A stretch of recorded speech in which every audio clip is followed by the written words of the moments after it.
Hey everyone, so today we're going to take a look at the Delta 10-inch contractor portable table saw, model 36-6013. I got this off of Amazon for about $343. So let's take a look at what's inside. Box came in pretty good shape, kind of shrink wrapped, and let's get it open. Okay, so I've got everything out of the box. I've read the entire instruction manual without taking it out of the bag. And I've already cut myself on the riving knife. But let's see what we've got. So it comes with a saw blade. It is a 28 tooth Delta brand 10-inch saw blade. We have our wrenches for changing our saw blade. Our throat plate. It is a plastic throat plate. Looks like there are some adjustment screws in here to make sure you can get it level with your tabletop. Of course, a push stick, our anti-kickback pawls, a miter gauge, your blade guard, and of course you've got your fence. Let's take a little bit closer look at the basic assembly of the saw. So we've got our nut and washer off of the arbor. So we will slide our saw blade down in here. The riving knife does come installed, it's toolless. You actually have to unlock the riving knife to kind of make room to stick your saw blade in.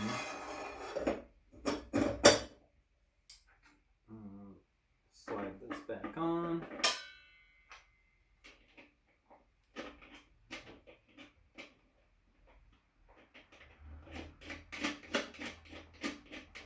There is a lot of room in here. It's pretty easy to get your hands in and change the saw blade.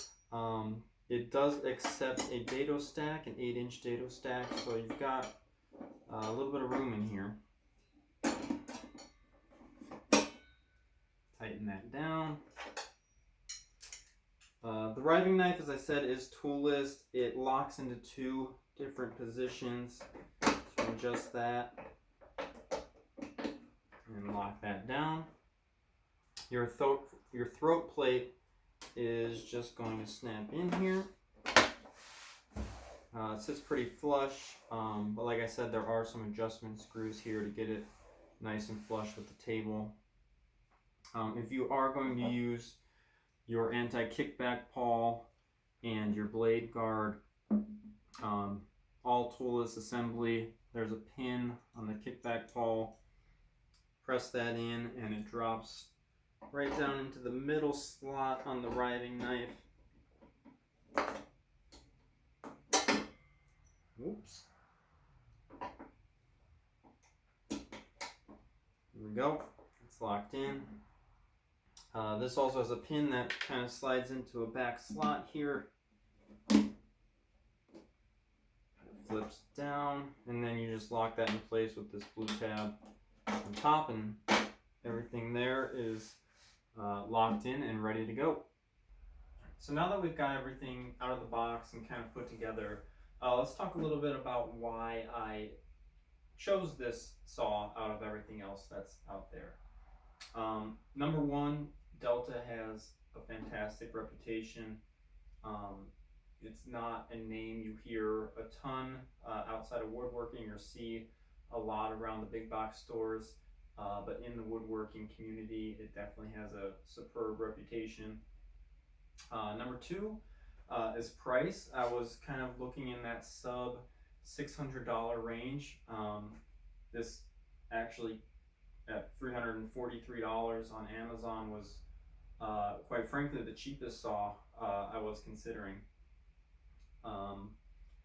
The fence system was another big one and probably the main reason that I chose this saw. You see these nubs on the front of the fence. There are matching ones on the back of the fence. So once you have these set up to be perfectly parallel to your saw blade, your fence is going to lock into those every time you put it on, and you know you're going to be parallel to your saw blade. And lastly was the size. As you can see, I'm doing this video from a guest bedroom with a Murphy bed that also doubles as a workshop. I'm a condo woodworker, so I need to be able to put this away. It may live in the closet, it may end up living in a small workbench, but I don't have a ton of space, so I didn't want something with a permanent floor stand or anything like that. A couple of the downsides that weren't huge deals for me. It has a 25-inch right rip capacity. When your fence is set in this position, and this comes all the way out. It's not bad by any means, but there are a few saws out there with larger rip capacities. You've got the rigid and the Metabo, both sub $600 that have larger rip capacities than this saw does. And number two that I really read in some reviews were kind of these feet. They put these bigger feet on this model. They're actually kind of a rubbery texture, so they do grip pretty well. But there is no place to really screw this down into a workbench if you wanted to kind of permanently mount it or even temporarily mount it and make sure it's really in there secure. I don't think it's too big of a deal. If you put it on a solid heavy table, it's probably not going anywhere, but you could also just rig something up with a block of wood over the foot or whatever and screw it into your table. Or if you really wanted to, you could, I'm sure you could drill and screw right through the foot. All right, so before I let you go, we'll take a closer look at the saw and show you some of the features. So we're going to start with our specs here. You'll see it is a 120 volt saw, so you can plug it into your standard outlet. It is 15 amps, so if you have a 20 amp outlet, that's going to be a little bit safer for you in terms of not blowing your breaker when you put the saw to work. Got a nice on-off switch here. It's got your big safety paddle here to turn it off. You can bump it with your knee or whatever you need to do. Raise and lower your saw blade here. This lever behind is the lock and unlock for your bevel. So that's unlocked. You can change the bevel of your saw, lock it back in. As far as some storage on the side, this is for your saw blade guard. Although my guess is if you're not using that, you're probably never using it and may want to just put it somewhere else. If you come around the back, you can see where you've got actually a wing nut here to store your wrenches to change your saw blade. It's probably not the most convenient place to put it, but it is nice that it's on the saw.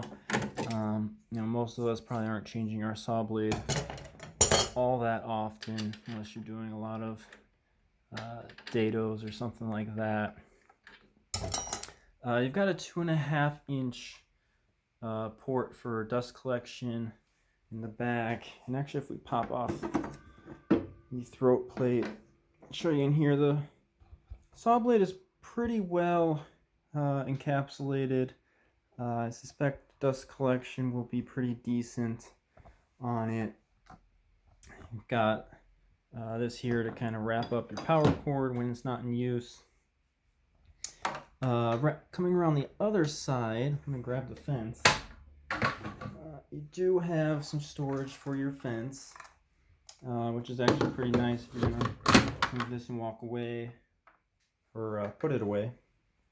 Your push stick stores on the top of the fence there. I can give you a little closer look at, kind of these nubs or these guides that your fence locks into. So you'll see here, there's one on the front of the fence, or the front of the rail system, and one in back for the back of the fence. So that locks in there. The other one locks in the front. And you'll see that on the inside, there is an Allen key, so you can adjust that. So once you have it perfectly parallel to your saw blade, you know once you're locked in that you're parallel. You also have your rail lock or release here. That allows you to start sliding your fence over, put it back, lock it in.